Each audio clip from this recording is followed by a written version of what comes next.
Benim yiğit onurlu bacım. Benim yokluğumu hissettirme. Başka da bir şey demem. Geldiğimiz zaman çok önemli Şila.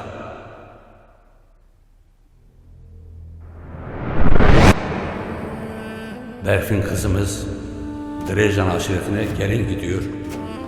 Benim kızım Berfin beyaz gelinlik giymeli. Benim kızım Berfin telli duvaklı gelin olmalı. Ben gelemezsem de bil ki yalnızdayım, bil ki aranızdayım, bil ki halaydayım, bil ki hoyrattayım. Sizinle beraberim Şilan. Ensari hissettirme, kardeşim Şato'yu hissettirme, o güzeller güzeli Zine'yi hissettirme Şilan. Gerekirse benim bu mektubu İbrahim'e de okut Şilan. Kalın sakın.